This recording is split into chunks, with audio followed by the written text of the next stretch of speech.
বিশ্বাস করেন এই বাচ্চাদেরকে দেখে মনে হচ্ছিল যে আমি আমার ছোটবেলায় ফিরে যাই, আমি আবার বাচ্চা হয়ে যাই। ওদের থেকে অনেক বেশি সুন্দর সময় কাটিয়েছিলাম আমাদের ছোটবেলায়। বাসার পাশেই ছিল বিশাল বড় এক মাঠ, যেখানে কেটেছিল আমাদের ছোটবেলা। আমরা খেলেছি কুতকুত, খেলেছি বরফ পানি, খেলেছি কানামাছি বউ বউ, খেলেছি আরো অনেক কিছু। আর বর্তমানে এখনকার বাচ্চারা তো এইসব খেলাধুলার নামও জানে না, খেলাধুলা সম্পর্কে কিছুই জানে না, কারণ এখন হচ্ছে মোবাইল নিয়ে সবাই ব্যস্ত থাকে। এর মতো কিন্তু এত খেলাধুলার জন্য মাঠ ঘাটও নাই, অনেক বেশি বাড়িঘর হয়ে গেছে। তারপরও যে মাঠ ঘাট দু একটা আছে ছোট বড়, ওইখানে কিন্তু বাচ্চাদের মানুষ খেলতে যেতে দেয় না। কারণ আমরা যখন ছোট ছিলাম তখন আমাদের একটা নিরাপত্তা ছিল, আমরা খেলতে পেরেছি, কোনো ভয় কাজ করতো না বাবা মার মনে। কিন্তু এখনকার বাবা মার মনে বেশি ভয় কাজ করে, কারণ আগের মতো নিরাপত্তা এখন আর বর্তমানে নেই। তবে আমার বেবি হচ্ছে অনেক বেশি ছোট, এখনো মাঠে যে খেলাধুলা করবে ওরকম বড় এখনো হয়নি।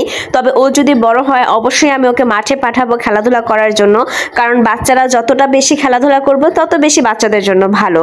আর আমি চেষ্টা করি আমি যেরকম ছোটবেলায় খেলাধুলা করে বড় হয়েছি, আমার বেবিও যেন অনেক বেশি খেলাধুলা করে বড় হয়, অনেক বেশি আনন্দ করে। তো আমি যখনই সময় পাই বা যখনই মনে হয় যে না আমার বাচ্চার জন্য এটা করা প্রয়োজন বা বাইরে নিয়ে যাওয়া প্রয়োজন, ওর একটু খেলাধুলার প্রয়োজন, আমি কিন্তু সেই সময়টা প্রপারভাবে ওকে দেওয়ার চেষ্টা করি।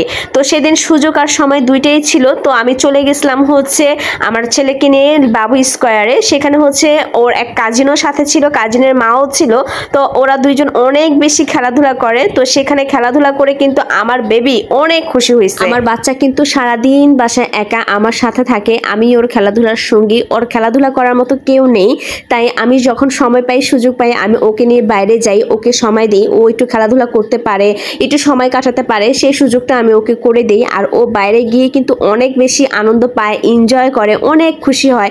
তো এই জিনিসটা কিন্তু আমার খুব ভালো লাগে, আমি অনেক তৃপ্তি ভরে এই জিনিসটা হচ্ছে উপভোগ করি ওর সাথে সাথে। আমার মাঝে মাঝে ভীষণ মন খারাপ হয় আমার শ্বশুর শাশুড়ির কথা ভেবে। আসলে আমার বাচ্চা দাদা দাদি যদি আজকে বেঁচে থাকতো তাহলে হয়তো ও আজ একা হয়ে যেত না, ও খেলাধুলা করার সঙ্গী পেত।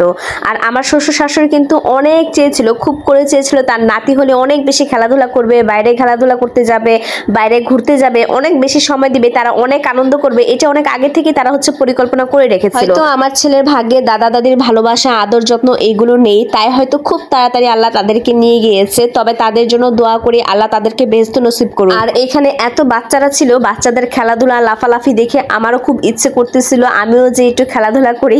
তবে এখানে বড়দের তো এলাও না, বড়রা শুধু দেখতে পারবে, বাচ্চাদের সাথে থাকতে পারবে কিন্তু খেলাধুলা করতে পারবে না। স্কয়ারল্যান্ডের ভিতরে একটা ক্যাফে আছে, সেখান থেকে আমি একটা চকলেট কেক নিয়ে নিয়েছিলাম বাবুর জন্য। আর আমার বাবু তো কেক খুব পছন্দ করে, তাই আমি হচ্ছে ওর জন্য কেকই নিয়েছিলাম। আর এইখানে কিন্তু অনেক টাইম ও খেলাধুলা করে, তার জন্য হচ্ছে আমি ওকে একটু কেক খাইয়ে নিয়েছিলাম, জানি ওর পেটটাও একটু ভরা থাকে। মনে হচ্ছিল আমার ছেলেকে নিয়ে অনেকক্ষণ এখানে থাকে, ও খেলতেই থাকুক খেলতেই থাকুক খেলতেই থাকুক, কিন্তু কিছু করার নাই, রাত হয়ে গেছে, এটা অফও করে দিবে। তাই হচ্ছে আমরা আবার বাসায় চলে আসি। তবে হচ্ছে আবার কিছুদিন পরে ওকে আবার নিয়ে যাব, কারণ ওখানে গেলে অনেক এনজয় করে, খেলাধুলা করে। আর এটাতে ও যেমন খুশি হয় আমিও খুশি হই, আমার বাচ্চার খুশিতেই আমি খুশি। যাই হোক, আজকের ভিডিওটা এই পর্যন্তই। যদি ভালো লাগে একটা লাইক কমেন্ট করে দিবেন। আল্লাহ হাফেজ।